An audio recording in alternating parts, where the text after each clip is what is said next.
Boa tarde, gente. Tudo bem por aí? Todo mundo de barriga cheia? Bom, grande prazer estar aqui com vocês hoje, nesse lugar que é tão emblemático na nossa cidade e nesse evento que é também tão emblemático para vocês que fazem parte desse mercado. Eu vim aqui para falar um pouco sobre marca, mas eu comecei a pensar como eu poderia fazer isso conectando um pouco com a minha história com o esporte. Eu não sei quem de vocês se lembra desse adesivo, alguns aí talvez se lembrem. Essa foi uma campanha de uma indústria gráfica, de rotulagem em adesivos, que dentro de uma ação de guerrilha que eles fizeram, eles espalharam por anos e anos, milhões e milhões desses adesivos, que diziam esporte não é droga, pratique. Então, um grande convite para fazer esporte. Acontece que eu era uma criança e fui um adolescente também que simplesmente odiava praticar esporte. Então, minha mãe apareceu um dia em casa com um bloco de uns 150 adesivos como esse, falou, cola no seu armário, você não gosta de adesivo? E eu enchi meu armário de adesivo, olhei para eles por muito tempo, mas não teve jeito, eu não conseguia de jeito nenhum gostar de esporte, e aí aconteceu o que mais temíamos, eu acabei caindo nas drogas. Então, essa é uma história que teve um final feliz, mas passou por esse momento triste. Só que eu tinha um problema com uma droga específica, Carolinas. Não sei aí quem conhece as Carolinas, mas eu estou falando dessas Carolinas aqui. Essa foi uma droga que arruinou minha vida. Sabia identificar uma Carolina de qualidade de longe. A cobertura, a textura do doce de leite, a característica da massa. E quando dizem para a gente que não existe escadinha, que não existe essa história de porta de entrada, é uma mentira. Da Carolina eu passei para os cookies, depois eu tive um problema com donuts, mas felizmente conforme eu fui avançando para a minha vida adulta, o esporte entrou na minha vida. E isso foi algo muito positivo, que ampliou muito os meus horizontes, a forma como eu me enxergava, a forma como eu entendia o mundo. Então, por isso, eu gostaria hoje de falar com vocês sobre esporte do ponto de vista de um antídoto, né? O esporte tem essa característica maravilhosa de fazer bem para o indivíduo que o pratica, mas ele tem também a característica, que talvez seja ainda mais importante, de fazer bem para o coletivo, né? E é disso que vocês tratam e lidam no dia a dia do negócio de vocês, né? Mas, acima de tudo, o esporte é um instrumento de transformação, né? Transformação pessoal, transformação social, transformação econômica. O esporte é a saúde em si, né? O esporte é o que evita o remédio. E que bom que a gente está aqui para falar hoje, né? A fala do Daniel é muito oportuna, porque vocês sabem, e o Daniel ressaltou muito isso, que a gente está vivendo um grande boom.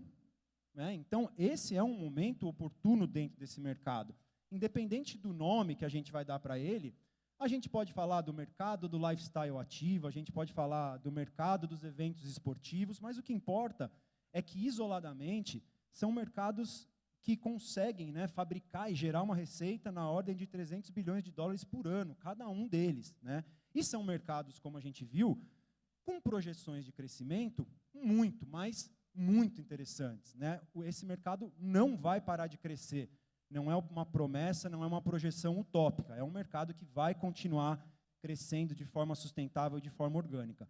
E dentro disso, a gente tem vocês, né? Os organizadores de evento, esses loucos, como o Daniel colocou, que conseguem reunir pessoas, né, dentro de eventos de participação em massa ao redor de uma determinada modalidade. E, naturalmente, como qualquer empresário, empresária, empreendedor ou empreendedora, vocês estão atrás de crescimento. Todo mundo quer prosperar, né? Tem o lado do coração, tem o lado do financeiro e tem, naturalmente, o equilíbrio entre esses dois lados, né? Então, esse processo de crescimento, de evolução, ele passa necessariamente por entender, muitas vezes, coisas que estão acontecendo diante dos nossos olhos, né? E o convite é para que a gente veja isso e entenda que tem muita coisa interessante acontecendo junta ao mesmo tempo, né? É uma combinação positiva de fatores que nem sempre se combinam em todos os mercados a todo momento, né? Essas coisas que estão acontecendo, elas permeiam um ecossistema pelo qual vocês estão rodeados, né? Então é interessante ver que esse é um contexto que traz diversas oportunidades, né? São vários atores dentro desse ecossistema que estão se relacionando para criar valor, para entregar valor, para capturar valor, para conseguir empurrar esse mercado para frente. E quando a gente olha o contexto desse ecossistema e essas coisas que estão acontecendo ao mesmo tempo, a gente começa a ter uma noção muito grande do papel das mudanças comportamentais dentro desse grande todo que a gente está vendo de mudança e de potencial. Então, quando a gente fala de mudanças comportamentais, vocês sabem, eu sei, mas é importante a gente passar por isso de novo, né? Um interesse crescente pela saúde física e mental, a geração Z e uma nova forma de pensar o mundo, questionando muitas coisas, né? Querendo, ao mesmo tempo, a busca pela cura, porque a gente vive atualmente numa sociedade que é muito ansiosa, que está descontando muito das suas emoções dentro dos caminhos errados. A gente vê os creators promovendo uma revolução na dinâmica de influência, né? O que era antes um canal de comunicação, hoje não é mais, uma reconfiguração do que a gente entende por um veículo de comunicação. As pautas de sustentabilidade, né, de ESG como um todo, mas principalmente o impacto ambiental das provas sendo muito questionado. A gente vê um interesse crescente por causas sociais e, naturalmente, a gente vê o impacto massivo da tecnologia, que não é o objeto, o centro dessa transformação, mas que, sem dúvida, em cada um daqueles nódulos do ecossistema, tem um papel sensacional. E isso leva a gente a acreditar, né, que as pessoas estão em busca de conexão e coletividade. Todas essas mudanças que compõem um novo panorama cultural dos tempos de hoje mostram para a gente que o ser humano, cada vez mais, está em busca de conexão e coletividade. E isso se traduz como? Né? Como comunidade. Nada mais do que a formação de comunidades com interesses comuns, com a identificação dos seus pares, e essas pessoas têm conjuntamente, né, a busca por experiências. Experiências originais, experiências inusitadas, experiências improváveis, experiências memoráveis. As pessoas cada vez mais querem construir histórias interessantes e viver histórias. É um tempo muito pautado também pela imaterialidade, né? As experiências têm um peso muito maior nas histórias que a gente vai carregar para a nossa vida. Vocês sabem melhor do que ninguém que isso é sentido com muita força no mercado de running, né? A gente olha para as provas sabendo o peso que o running tem isso, mas isso também está sendo sentido na bike, tanto, né, em provas de montanhismo, provas de ciclismo de longa distância. O triatlon é uma modalidade que tradicionalmente sempre teve uma comunidade muito forte. O crossfit, embora seja uma modalidade que não é a novidade, ela também tem essa capacidade muito grande de articular, de fazer as pessoas irem, delas buscarem, né, estarem próximo dos seus semelhantes. E para dar outros exemplos, por que não falar do surf, né, que já deixou tantas oportunidades na mesa aqui no Brasil e ainda deixa, e por que não falar também do skate, e por que não falar de tantas outras modalidades, né? A questão central aqui não é a modalidade em si, mas entender que essa série de mudanças comportamentais, elas passam, né, por um momento e por um comprometimento e por um movimento de promover acesso, né? Então, aqui a gente está falando de acesso amplo, da democratização de algumas modalidades esportivas, do aumento de público, de compreensão do que é participar de uma prova, e isso, naturalmente, gera um impacto inquestionável, um impacto social e econômico, impacto real, local, impacto no turismo, impacto no serviço, na movimentação de dinheiro fluindo em torno desses eventos. É um efeito mágico, né, que esse mercado consegue proporcionar para as sociedades. Vide o exemplo aqui da Maratona de Boston, que no ano passado movimentou mais de 500 milhões de dólares, né, o impacto considerando toda a atividade econômica que ela gera. Então, eu trouxe isso, vocês sabem muito melhor do que eu que isso está acontecendo, né? As falas, os eventos, todo mundo sabe que isso está acontecendo. É uma realidade muito promissora para o mercado de vocês. Só que tem um porém, né? Todo boom, ele cria um espaço, que é maravilhoso, né? Opa, que legal, o mercado está crescendo, tem mais espaço, mas naturalmente passa a existir uma disputa por esse espaço, né? Mais empresas disputando o mesmo espaço, isso significa um aumento na competição. E sempre que a gente tem um aumento na competição, a gente passa a ter mais oferta. E quando a gente tem mais oferta, a gente passa a ter mais ofertas semelhantes. Então, esse é um ponto crucial, porque vocês vão lidar com isso cada vez mais, de entender que o produto que vocês oferecem é extremamente semelhante ao do concorrente, né? Vai ser necessário se diferenciar. Então, essa é a grande pergunta que eu queria dividir hoje com vocês. Pô, como é que a gente pode fazer para se diferenciar num mercado que tradicionalmente ele inova, mas as coisas são muito semelhantes, né? A gente ouviu nas falas do Daniel, ouviu nas falas do Márcio a questão da cópia, né, do fazer igual. E eu venho nos últimos 15, quase 20 anos, defendendo muito que a marca ela é o melhor instrumento para permitir que um negócio se diferencie. Só que o tema de marca ele é tão abstrato e ele muitas vezes vem carregado de tanta complexidade que eu achei interessante rapidamente passar com um exercício com vocês para a gente dizer o que uma marca não é, porque aí a gente tem uma boa base para começar a discutir o que uma marca é. Tá? Isso daqui não é uma marca, né? Quando a gente fala de um logo ou uma identidade visual, a gente está falando de aspectos de uma marca, mas isso não é a marca em si. Isso também não é uma marca. Essa é a publicidade que uma marca faz, né? A gente também entende que isso nasce a partir de uma necessidade da marca se comunicar. E, naturalmente, uma marca também não é o produto que ela leva para o mercado. Isso é simplesmente a oferta que ela coloca para os seus consumidores. Portanto, uma marca não é um produto ou serviço. Como a gente define uma marca, então? Eu gosto de enxergar a marca como algo muito maior, muito particular, que nasce da intimidade do empreendedor, de uma empreendedora, de quem está por trás de um negócio, né, que vem de crenças, que vem de uma forma de enxergar o mundo, que vem de sonhos e que vem de aspirações. Então, eu tenho defendido muito, ao longo desses últimos anos, que a gente deve enxergar uma marca, acima de tudo, como uma promessa. Encarar a marca como uma promessa que nasce de um ponto de vista muito particular sobre algo, sobre o jeito que você faz as coisas, sobre o mercado que você atua, sobre como você organiza a sua empresa. E esse ponto de vista nasce de uma ideia, né? Então, reparem que todo negócio, em algum momento, foi uma ideia. Ele nasceu de uma ideia central. E esse conjunto de promessa, ponto de vista e ideia representa um determinado jeito de fazer as coisas. Então, a forma como vocês fazem o que fazem é, acima de tudo, a principal característica do que é a marca de vocês. E esse jeito de fazer as coisas, ele tem um efeito incrível. O primeiro efeito é o poder de alterar o campo de percepção.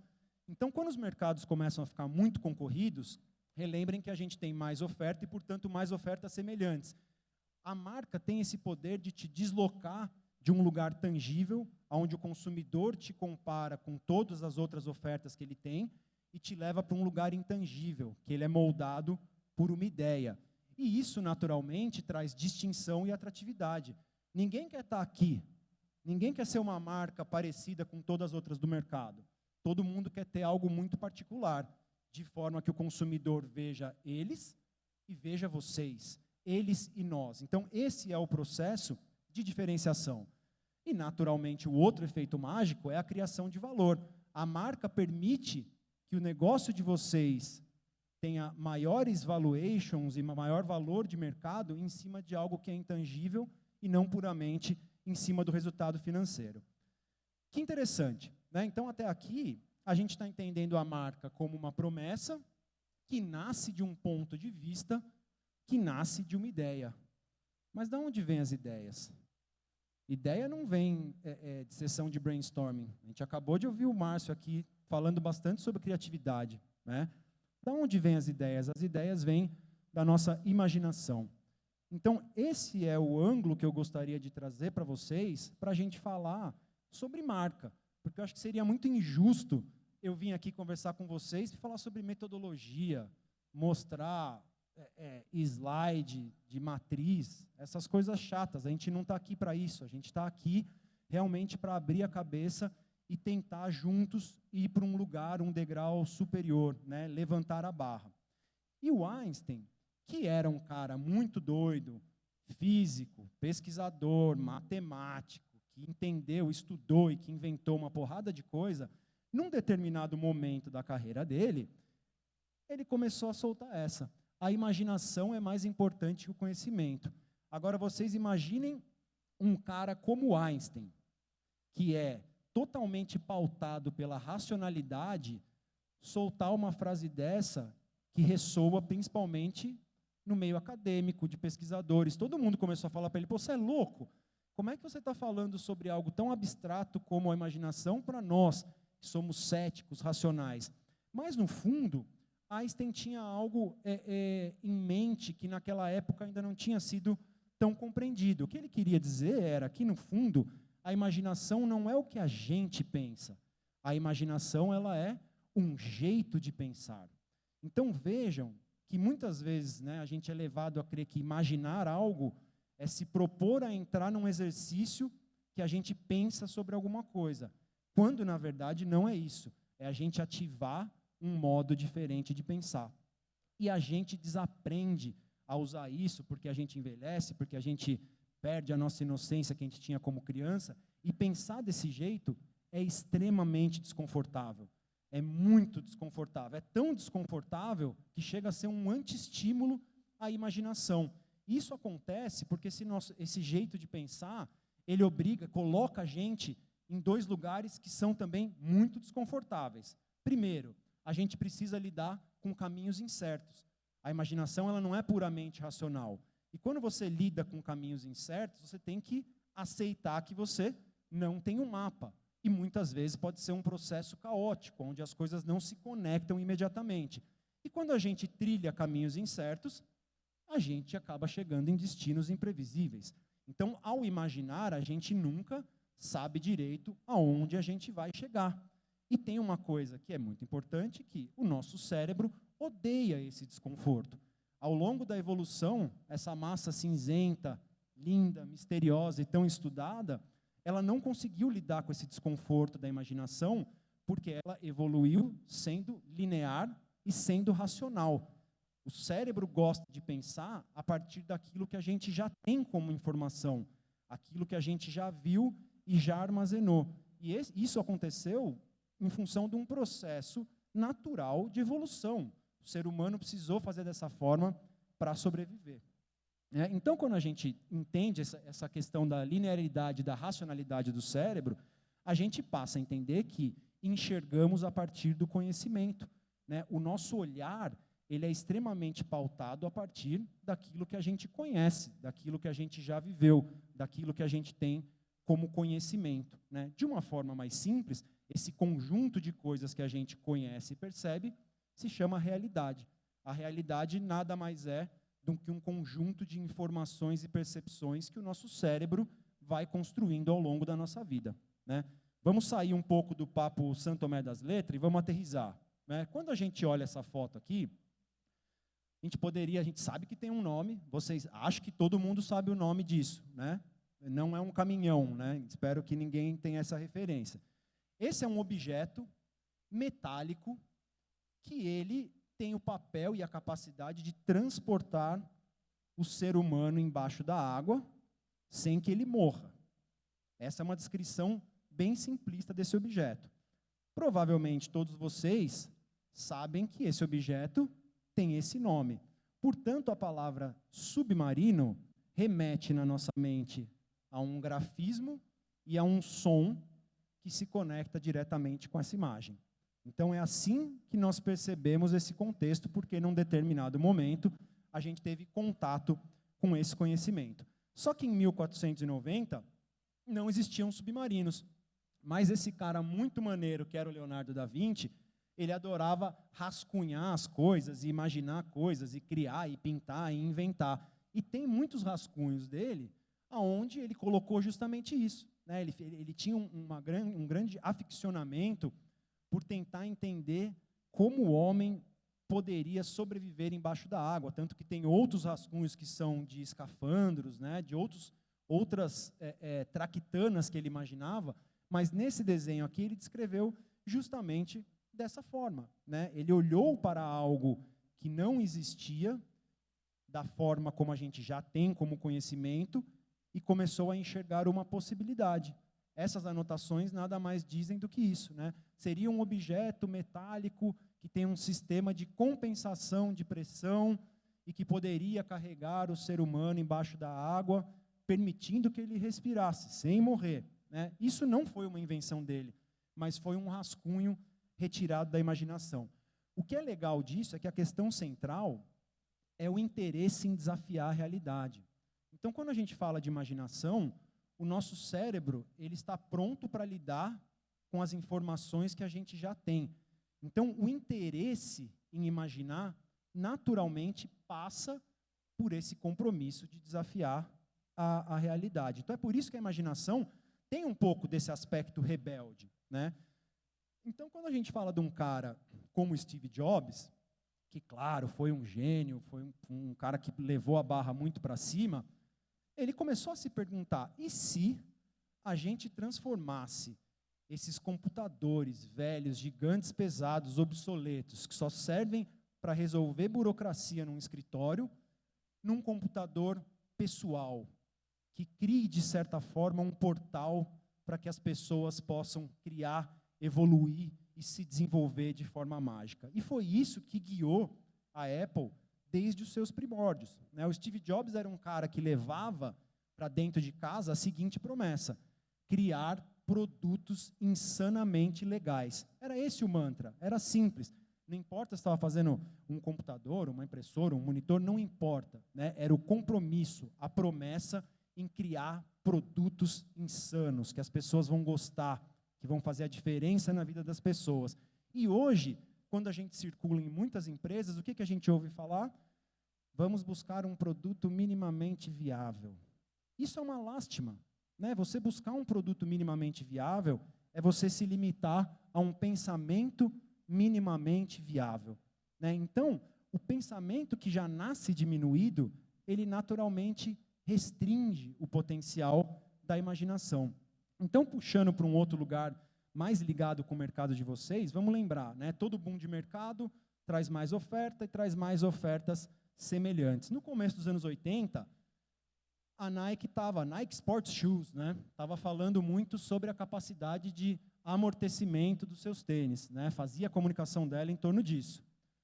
E a Reebok, por sua vez, estava falando sobre o peso dos seus tênis. Reebok British Racing Shoes. Então, vejam que era um mercado que estava passando por um super boom, mas para o consumidor não tem diferença nenhuma, né? Uma marca falando de amortecimento, outra falando de peso, dois produtos extremamente semelhantes, duas comunicações extremamente semelhantes. Quando a gente olha o efeito disso no mercado, né, vejam que curioso, tem a pontinha aqui, a Nike tinha 40% de market share de mercado, a Reebok nem existia. Olha o que foi acontecendo, a Reebok passou o market share da Nike, entraram as duas nesse papo louco do meu tênis é melhor que o seu, um é mais leve, outro é mais pesado, até que em 1988 a Nike falou, ou a gente faz alguma coisa, ou a gente vai morrer.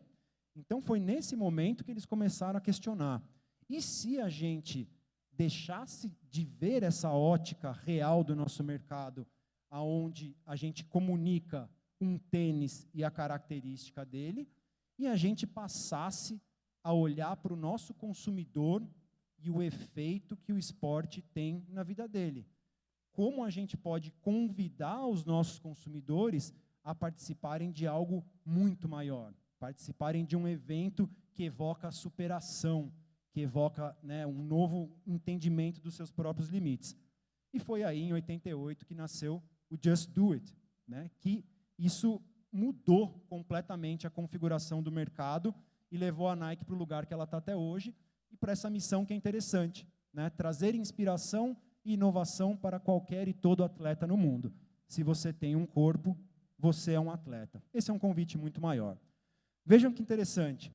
Na história dos esportes, o patrocínio sempre fez parte, né? Então, aqui no Brasil, a gente tem vários cases célebres, né? Parmalat e Palmeiras, Calunga e Corinthians, Stanley Azaeras e São Paulo, o patrocínio é algo que sempre andou lado a lado com a evolução do mercado de esporte, né?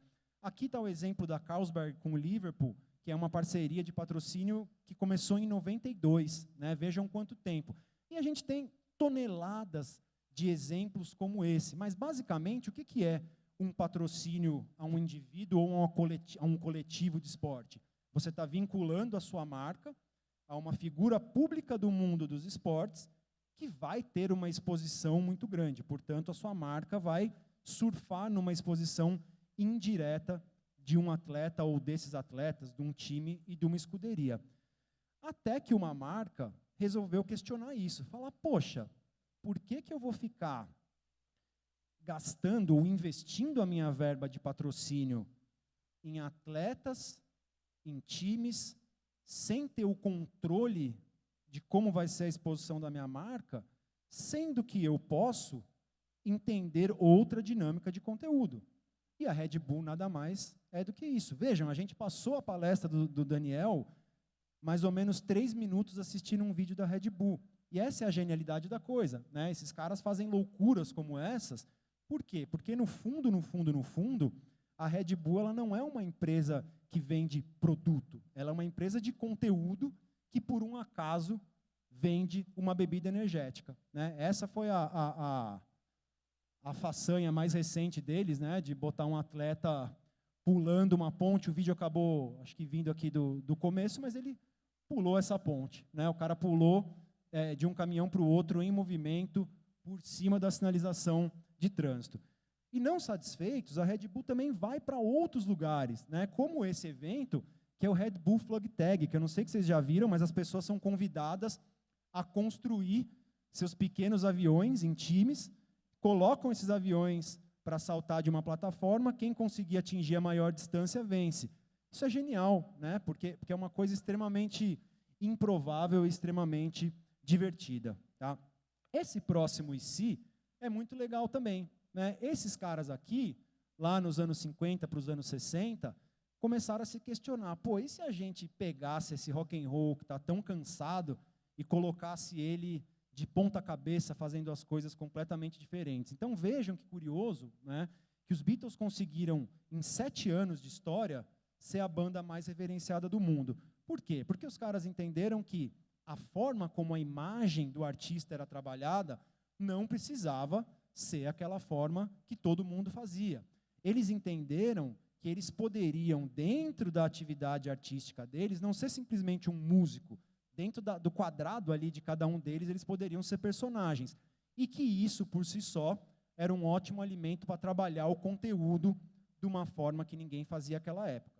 E não obstante, também tem um detalhe técnico, que eles foram a primeira banda que olharam para uma limitação técnica de gravação, onde você só tinha 4 canais numa mesa de som, e se questionaram, pô, por que a gente não junta uma mesa na outra e tenta entender como é que a gente faz 4 virar 8?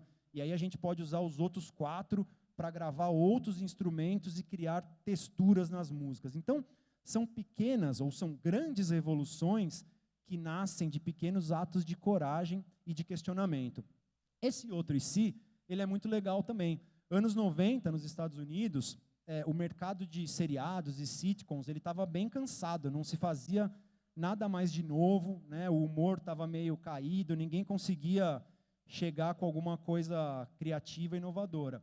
E um grupo de caras começou a pensar, pô, e se a gente pegasse esse formato super tradicional do sitcom de humor e retratasse uma típica família americana disfuncional, mas fizesse isso através de um cartoon, e não de uma filmagem, uma produção normal, né? Desse lugar nasceram os Simpsons.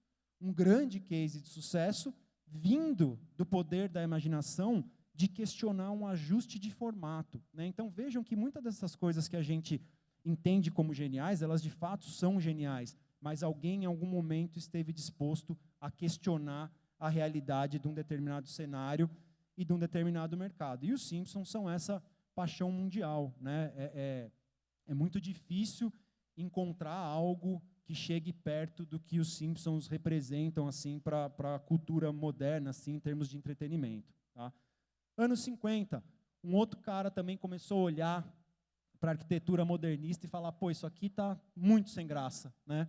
Um jovem Oscar Niemeyer que se propôs a questionar muito das convenções da arquitetura e falar, poxa, e se a gente conseguisse trazer um pouco mais de curva para as coisas, trazer movimento, fazer as grandes obras arquitetônicas interagirem com o contexto urbano onde elas estão inseridas, né? E disso nasceu uma revolução na arquitetura, né? Uma marca brasileira, um jeito de se fazer arquitetura, onde as coisas praticamente flutuam, sem apoio, né? Muito concreto, desafiando a questão da gravidade, trazendo arte para a arquitetura e transformando ambientes onde você teria edifícios em espaços onde você tem obras de arte arquitetônicas, como o nosso querido Copan aqui em São Paulo.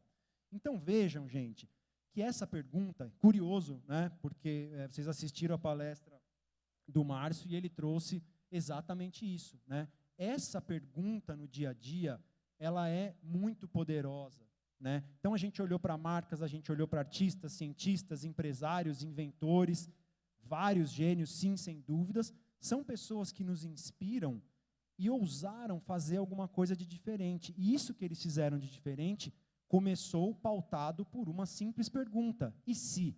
Como eles olharam para uma realidade e estiveram dispostos a questionar. E se a gente fizesse diferente, né? No dia a dia dos negócios e no dia a dia das empresas, essa pergunta também funciona muito bem. Por que não? Né? E se e por que não é uma ótima forma de questionar a realidade. Então vamos lembrar, né, que se diferenciar ele é um ato de coragem. Você não consegue se diferenciar fazendo uma coisinha, isso aqui é diferente, eu vou fazer isso. Né? A diferenciação ela é um grande bloco de movimento que vem muito pautado pela imaginação. E esse ato de coragem, eu costumo dizer que o contrário dele não é a covardia, o contrário dele é o conformismo. Você olhar as coisas como elas são, olhar às vezes o seu concorrente e falar assim, eu vou fazer igual, porque parece que está dando certo para eles. Né? Então, esse ato de se diferenciar e essa coragem que eu gostaria de despertar em vocês, passa, né, vamos relembrar, por esse ecossistema. Vocês precisam, né, se eu posso contribuir para que vocês saiam com algo daqui, olhem para o ecossistema do qual vocês fazem parte, listem todos os atores e deem um zoom out. Olha isso mais de longe, né, de repente enxerguem peças que não estão no radar, deem um zoom in, enxergue a operação de vocês, mapeie a jornada inteira, mapeie o funil, mapeiem tudo que vocês fazem, né? Separem em peças menores. Às vezes, muitos blocos, a gente enxerga eles de forma monolítica, como coisas que não podem ser mudadas, mas elas podem ser separadas em peças menores, que a gente encare de forma diferente. Listem as coisas como elas são. Esse é um exercício fabuloso. Peguem as coisas como vocês entendem, ou o que a gente chama, né, de realidade, e listem isso, exatamente como elas são, exatamente como eu fiz com o submarino, né, que é um exercício infantil. O que é um submarino? Olhem para as coisas que estão ligadas ao mercado de vocês e ao jeito de fazer da empresa e listem elas como elas são. E, principalmente, questionem a realidade dessas coisas. Para tudo que vocês acharem que faz sentido, se perguntem, e se a gente fizesse isso de forma diferente? Né? Experimentem o oposto, experimentem o avesso, deem espaço para o absurdo. Né? Olhem para uma coisa e coloquem ela de ponta cabeça, mesmo que ela pareça absurdamente insana, surreal e improvável. Recebam as ideias de braços abertos, porque no dia a dia a gente acaba falando não para muitas ideias. Por quê? Porque as ideias elas nascem feias. Nenhuma ideia nasce bonito, porque ela é um primeiro suspiro, uma primeira intenção de imaginação. Então as ideias nascem feias. Vocês precisam lidar coletivamente, né, com essa atitude tão honesta de encarar as ideias sem julgá-las, né? E usem esse conjunto de ferramentas para entender como consigo entregar experiências originais e memoráveis, de forma que nesse grande boom e nesse momento tão oportuno do mercado, vocês consigam tomar decisões de coragem que vão fazer vocês se diferenciarem, que vão criar uma marca que tem uma promessa clara, nascida de um ponto de vista, nascida de uma ideia particular. Isso se faz no dia a dia, gente. Não é um negócio, a partir do ano que vem a gente vai começar a imaginar coisas novas. Não. Isso precisa ser feito no dia a dia, como um compromisso de olhar para as coisas e entender o que funciona, o que não funciona, o que pode ser questionado, o que pode ser mudado, o que não deve ser mudado. É um hábito, né? Então esse é o grande convite que eu faço para vocês, né? A imaginação, a gente vai tirando esse desconforto dela degrau por degrau. No começo é muito difícil, não acontece nada, os caminhos são incertos, os destinos são improváveis, então vocês precisam aprender a lidar com isso, se a intenção for realmente construir uma marca que carregue o potencial de diferenciação. Então, o grande convite é esse, né? A imaginação é um jeito de pensar, então, seria muito legal, ficaria feliz assim se vocês passassem a exercitar isso no dia a dia, um compromisso com a imaginação, que nada mais é do que um jeito de pensar. Levem isso para o processo de vocês, curtam ele, né? Aprendam a conviver com o desconforto da imaginação e, principalmente, usem esse conhecimento tão potente que está sendo gerado por esse evento para ir juntando peças na cabeça que permitam a vocês questionar ou enxergar uma nova realidade. Tá bom? Desejo a todos um bom evento. Agradeço aí pela atenção e pela oportunidade de estar aqui com vocês. Qualquer coisa, estou por aqui nesses endereços. Um abraço. Tchau, tchau. Bom evento.